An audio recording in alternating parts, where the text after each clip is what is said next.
معزز ناظرین، اللہ تعالیٰ نے جب حضرت لوط علیہ السلام کو نبوت سے سرفراز کر کے قوم لوط کی طرف جانے کا حکم دیا تو حضرت لوط علیہ السلام جب اس قوم کے مرکزی شہر صدوم میں آ کر ٹھہرے تو دیکھا کہ وہاں کے باشندے بدکاریوں میں اس قدر مبتلا تھے کہ دنیا کی کوئی برائی ایسی نہیں تھی جو ان میں موجود نہ ہو، اور کوئی خوبی ایسی نہ تھی جو ان میں پائی جاتی ہو۔ دنیا کی سرکش، بد اخلاق اور بد اتوار قوم کے دوسرے عیوب و بدکاریوں کے علاوہ یہ قوم ایک خبیث عمل ہم جنس پرستی میں مبتلا تھی۔ محققین اس قوم کے بے شمار جرائم اور ان کی اخلاقی پستیوں کا ذکر کرتے ہیں، مگر ان کے سب سے بڑے جرم کی وجہ سے جو خدا نے ان پر عذاب طاری کیا تو انہیں نیست و نابود کر دیا۔ مورخین نے اس قوم سے متعلق جس کی طرف حضرت لوط علیہ السلام کو بھیجا گیا تھا مزید لکھتے ہیں کہ یہ لوگ صرف بے حیا اور بدکار اور بد اخلاق ہی نہ تھے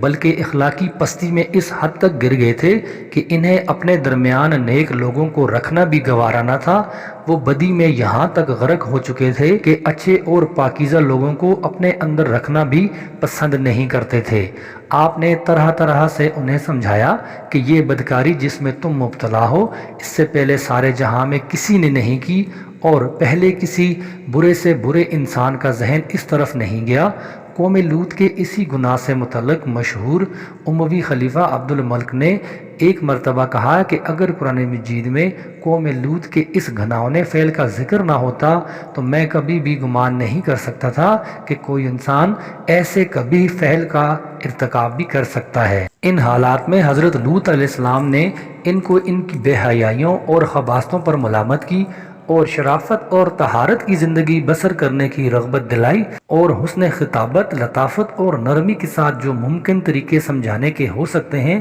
ان کو سمجھایا۔ حضرت لوط علیہ السلام کے ایک عرصہ تک بار بار سمجھانے کے باوجود جب ان کی قوم اپنی بری عادتوں سے باز نہ آئی تب خدا نے اس قوم کو مبتلا عذاب کرنے کا فیصلہ کر لیا، اور یہ عذاب ان کی طرف حضرت ابراہیم علیہ السلام کی سمت سے آیا۔ حضرت ابراہیم علیہ السلام کی سمت سے قوم لوط کے لیے عذاب آنے کی تفصیل کچھ اس طرح ہے کہ اللہ تعالیٰ نے چند فرشتوں کو ان کے پاس انہی کی اولاد کی بشارت دینے کے علاوہ حضرت لوط علیہ السلام کی قوم پر عذاب طاری کرنے کے لیے روانہ کیا، کیونکہ حضرت ابراہیم علیہ السلام کی زوجہ حضرت سارہ سے کوئی اولاد نہ تھی اور ان کی اولاد کی بڑی تمنا تھی، مگر دونوں کا بڑھاپا تھا، بظاہر کوئی امید نہ تھی۔ اللہ تعالیٰ نے فرشتوں کے ذریعے خوشخبری بھیجی اور وہ اس شان کی کہ نرینہ اولاد ہوگی، اور ان کا نام بھی اسحاق تجویز فرما دیا، اور پھر یہ بھی بتا دیا کہ وہ زندہ رہیں گے اور وہ بھی صاحب اولاد ہوں گے۔ ان کے لڑکے کا نام یعقوب ہوگا، اور دونوں اللہ تعالیٰ کے رسول اور پیغمبر ہوں گے۔ یہ فرشتے کیونکہ بشکل انسانی آئے تھے اس لیے حضرت ابراہیم علیہ السلام نے ان کو عام مہمان سمجھ کر مہمان نوازی شروع کی، بھنا ہوا گوشت سامنے لا کر رکھا، مگر وہ تو حقیقتاً فرشتے تھے، کھانے پینے سے پاک، اس لیے کھانا سامنے ہونے کے باوجود اس کی طرف ہاتھ نہیں بڑھایا۔ حضرت ابراہیم علیہ السلام کو یہ دیکھ کر اندیشہ لاحق ہوا کہ مہمان نہیں معلوم ہوتے، ممکن ہے کسی فساد کی نیت سے آئے ہوں۔ فرشتوں نے ان کا یہ اندیشہ معلوم کر کے بات کھول دی اور بتلا دیا کہ ہم اللہ تعالیٰ کے فرشتے ہیں،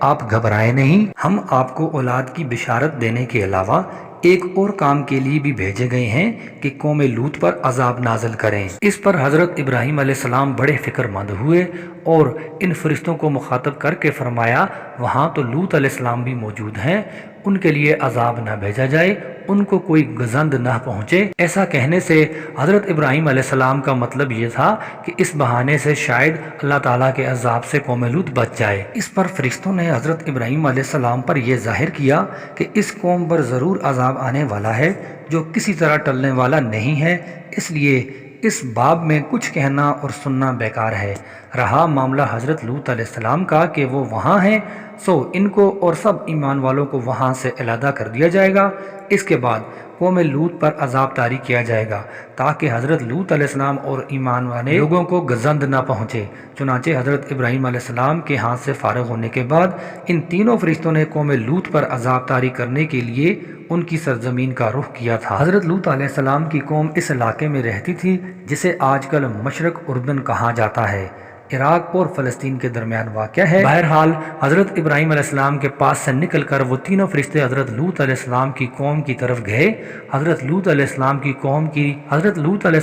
قوم کی طرف جانے کا مقصد ان کا قوم لوط پر عذاب طاری کرنا تھا، اور اللہ تعالیٰ جس قوم کو عذاب میں پکڑتے ہیں اس پر ان کے عمل کے مناسب ہی عذاب مسلط فرماتے ہیں۔ اس موقع پر بھی اللہ تعالیٰ کے یہ فرشتے حسین لڑکوں کی شکل میں بھیجے گئے۔ جب وہ حضرت لوط علیہ السلام کے گھر پہنچے تو ان کو بشکل انسانی دیکھ کر انہوں نے بھی مہمان سمجھا، اور اس وقت وہ سخت فکر اور غم میں مبتلا ہو گئے کہ مہمانوں کی مہمانی نہ کی جائے تو یہ شان پیغمبری کے خلاف ہے۔ اگر ان کو مہمان بنایا جاتا ہے تو اپنی قوم کی خباثت معلوم ہے، اس کا خطرہ ہے کہ وہ مکان پر چڑھ آئیں اور ان مہمانوں کو اذیت پہنچائے اور ان کی مدافعت نہ کر سکیں۔ دل میں کہنے لگے آج بڑی سخت مصیبت کا دن ہے۔ چنانچہ اللہ تعالیٰ نے اس عالم کو عجیب عبرت کی جگہ بنایا ہے، جس میں اس کی قدرت کاملہ اور حکمت بالغہ کے بے شمار مظاہرے ہوتے ہیں۔ آزر بت پرست کے گھر میں اپنا خلیل حضرت ابراہیم علیہ السلام پیدا کر دیا، اور حضرت لوط علیہ السلام جیسے مقبول اور برگزیدہ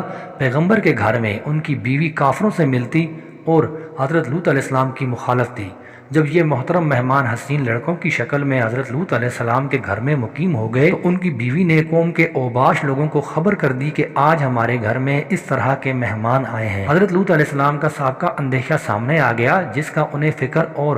غم تھا۔ چنانچہ ان کی قوم کے افراد دوڑتے ہوئے ان کے پاس آئے، اور وہ پہلے سے ہی نامعقول حرکتیں کیا کرتے ہی تھے۔ چنانچہ جب قوم لوط کے لوگ حضرت لوط علیہ السلام کے گھر پر چڑھ دوڑے اور ان حسین مہمانوں کو آپ سے مانگا، اس موقع پر حضرت لوط علیہ السلام بڑے تنگ ہوئے۔ حضرت لوط علیہ السلام نے جب یہ دیکھا کہ ان کی مدافعت مشکل ہے، ان کو شر سے باز رکھنے کے لیے فرمایا کہ تم اس شر و فساد سے باز آ جاؤ تو میں اپنی لڑکیاں تمہارے سرداروں کے نکاح میں دے دوں گا، اس لیے کہ اس زمانے میں لڑکی کا نکاح کافر سے جائز تھا۔ اپنی قوم کے لوگوں کو مخاطب کرتے ہوئے جس وقت حضرت لوط علیہ السلام نے فرمایا کہ کاش مجھ میں اتنی قوت ہوتی کہ میں اس پوری قوم کا مقابلہ کر سکتا، یا پھر کوئی جتھا یا جماعت ہوتی جو مجھے ان ظالموں کے ہاتھ سے نجات دلاتی۔ اس وقت تک حضرت لوط علیہ السلام کو بدماشوں کے اس حملے تک یہ معلوم نہ تھا کہ مہمان در حقیقت فرشتے ہیں، اور اس وقت یہی سمجھ رہے تھے کہ یہ چند مسافر لڑکے ہیں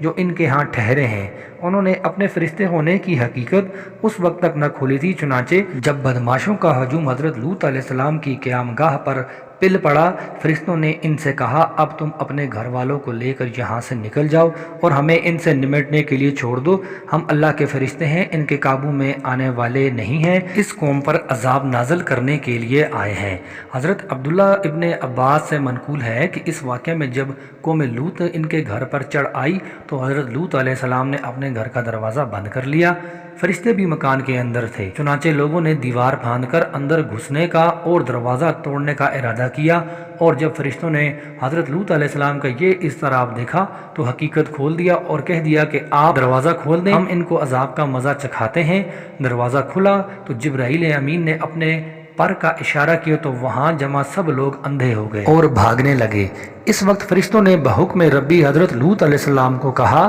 کہ آپ رات کے آخری حصے میں اپنے اہل و عیال کو لے کر یہاں سے نکل جائیے، اور یہ ہدایت کر دیجئے کہ ان میں سے کوئی پیچھے مڑ کر نہ دیکھے بجز آپ کی بیوی کے، کیونکہ اس پر تو وہی عذاب پڑنے والا ہے جو قوم پر پڑے گا۔ فرشتوں کے کہنے کا مطلب یہ تھا کہ آپ اپنی بیوی کو ساتھ نہ لیں، اور اس کا مطلب یہ بھی ہو سکتا ہے کہ بیوی ہونے کی حیثیت سے وہ آپ کے اہل میں داخل ہو کر ساتھ چلے گی، مگر وہ آپ کے اس حکم پر عمل نہ کرے گی جو آپ اپنے اہل و عیال کو دیں گے کہ کوئی مڑ کر نہ دیکھے۔ بعض روایات میں ہے کہ ہوا یہ کہ بیوی بھی ساتھ چلی، مگر قوم پر عذاب آنے کا دھماکہ سنا تو پیچھے مڑ کر دیکھا اور قوم کی تباہی پر اظہار افسوس کرنے لگی۔ اسی وقت ایک پتھر آیا جس نے اس کا خاتمہ کر دیا۔ فرشتوں نے یہ بھی بتلا دیا کہ صبح ہوتے ہی آپ کی قوم پر عذاب آ جائے گا۔ چنانچہ حضرت لوط علیہ السلام نے فرمایا کہ میں چاہتا ہوں کہ اور بھی جلد عذاب آ جائے۔ اس پر فرشتوں نے کہا صبح تو کچھ دور نہیں، بس ہوا ہی چاہتی ہے۔ پھر اس عذاب کا قرآن مقدس میں اس طرح بیان فرمایا کہ جب ہمارا عذاب آ گیا تو ہم نے ان بستیوں کے اوپر کا حصہ نیچے کر دیا اور ان پر ایسے پتھر برسائے جن پر ہر ایک کے نام کی علامت لگی ہوئی تھی۔ روایات میں ہے کہ 4 بڑے بڑے شہر تھے جن میں لوگ بستے تھے، انہی بستیوں کو قرآن حکیم نے دوسری جگہ متفقات کے نام سے موسوم کیا گیا ہے۔ جب اللہ تعالیٰ کا حکم ہوا تو جبرائیل امین نے اپنا پر ان سب شہروں کی زمین کے نیچے پہنچا کر سب کو اس طرح اوپر اٹھا لیا کہ ہر چیز اپنی جگہ پر ہی رہی، پانی کے برتن سے پانی بھی نہیں گرا، آسمان کی طرف کے کتوں اور جانوروں اور انسانوں کی آوازیں آ رہی تھیں۔ ان سب بستیوں کو آسمان کی طرف سیدھا اٹھانے کے بعد اوندا کر کے پلٹ دیا جو ان کے عمل خبیث کے مناسب حال تھا۔